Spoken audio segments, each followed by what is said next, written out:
Can you please introduce yourself and tell me with which film you're playing here at the festival? My name is Anna Eborn and my movie is called Transnistra. It's in the big screen competition Of IFFR. So your film Transnistra is about a country that a lot of people don't really know about. Can you tell me a little bit about this place, Transnistra, and how you came across it and decided to go there for a film? I've been working on my previous movie a lot in Russia and in Ukraine, and they were talking about the country called Transnistria, and I didn't know what it was, and then I had the English translation, which is Transnistria, and it's in Europe and it's in the north of Moldova, a small state bordering Ukraine. So it's in between Moldova and Ukraine. And my previous movie had a lot to do with Soviet memories, and hearing about this state created by the fall of the Soviet Union in 1992, I was interested in the young generation born in the 90s. And I was asking myself, like, how would it be to grow up in a Soviet kind of state, which Transnistria is, or at least was in originally in the beginning of the 90s. How was it to be young in this place where, like every other country around, like Moldova, Ukraine, everyone turned away from this old Soviet thinking or structure. What's interesting about your film is how extremely close you come to your protagonist, because you find some teenagers that grew up in the 90s in Transnistria, and you give a very intimate portrait of what their life looks like. Can you tell me maybe something about who you decided to film, how you came across them, and how you also managed to get such a close view of their life in front of your camera? Yeah, actually they are more or less born in 2001, so they're a little bit younger. They're around, most of them are 17, 18 years old now. And it was, I went there and I always do like street casting, so I knew kind of what generation I was looking for, what age group. And then it's a matter of finding a person or people with the right energy that you feel, I don't know, that somehow the characters needs also to be interested in me. Yeah. Or like, and so I do interviews and I meet with many different young people. And at some point, I'm driving past a gas station at night, and there's a group of kids standing like in the darkness, and I asked my driver to like stop, because I think that maybe the guys that are outside in the dark, it's probably the people that I want to talk with. And so I jump out of the car, and there is Tanya, and there was something really magnetic about her. So right away, I think she more or less like overwhelmed me with her presence, and she needed a ride, and yeah, all of a sudden she was in my car, and it was just the following day that I met her friends, and they're all boys, and she's the only girl in the group, and I discover a group dynamic in this which was amazing to work with. Yeah. I mean, Tanya is easily one of my favorite protagonists of films here at the film festival, because she's so captivating and so interesting, and she has quite a lot of problems but also some interesting solutions for them. What was it like to follow her on a day-to-day basis, or maybe get more close to her? I think it.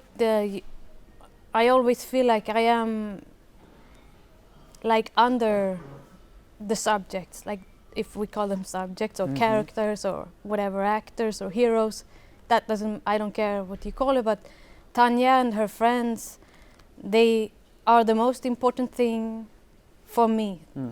So whenever I shoot, I just dedicate my time, and whenever they have the possibility to give some of their time or their space, well, then we go, and I don't know. I try to put as little pressure as possible on the characters, and whatever they are ready to give me, I cherish that, and I lift it, and I trust what we're doing and the themes, and try not to like judge or whatever. But so yeah, it was a lot. Like we met every day. Either I picked them up, or we decided the previous day where we were gonna meet, where they wanted to go, and maybe occasionally somebody had to work a day or something like that, and then I did something else, or we were scouting. But the most of the shooting was, I think, for 6 weeks, in a row during the summer, and yeah, I don't know. It became, I think, a game both for me and for them. How a movie is made, and yeah. Yeah, I want to reflect on that as well, because you mentioned the summer, and I think the summer plays a big role in this film as well. It's this time in their life where they're hanging outside a lot. Also, they're on the brink of adulthood, so this summer feels like this moment where they still have some of their, youthful innocence in some ways. And I love the way that you shoot in the summer as well, the way that you film these characters, the way that you approach them with the camera. Can you talk a little bit about capturing them on film? I mean, the 4:3 aspect ratio is already a very obvious stylistic choice. What kind of like mood did you try to capture in the film through the filmmaking? I think I tried to, because it was a group, and I tried to somehow place myself within the group as much as possible. So more or less the shots are somehow like heart leveled shots. We are close, and I think the 4:3 was a decision I made with my cinematographer Virginie Surdet, and it's quite simple. To begin with, it was super simple because we did our previous movie, also a 16mm movie, and where we started to use a technique where we mix Bolex camera with an Atom camera, and the Bolex camera has a kind of a natural 4:3, and so in the previous movie when I'm editing, because I always edit my own, I was a little bit like tired of changing formats within the movie, and I told myself next movie is going to be 4:3 because I want to continue to work on the Bolex. And then when we met Tanya and her friends, I also felt that it suited, because it is a frame, it is a set. It's I'm not showing the whole country, or I'm showing exactly look into their life. This group or these people, or what is going on in between them emotionally. So for me this was it came kind of naturally. And the music plays a big part as well. Sometimes it seems like a video clip in some ways. The music is composed by Walter Hues, a Belgian composer, and then I have also music by Kino, a Russian punk. Yeah, there's a biography film now playing at the festival Leto. I didn't know. Kirill Serebrennikov. It's yeah. about kino. Okay, I will go watch it. I don't know. There's something about Tanya that reminds me a little bit of this singer. You are from Sweden, correct? What interests you so much in telling also stories about the construct of the Soviet Union and about memories of the Soviet Union? Because you made two previous films in the Ukraine and Russian, right? Yeah. What draws you to this world and to these stories?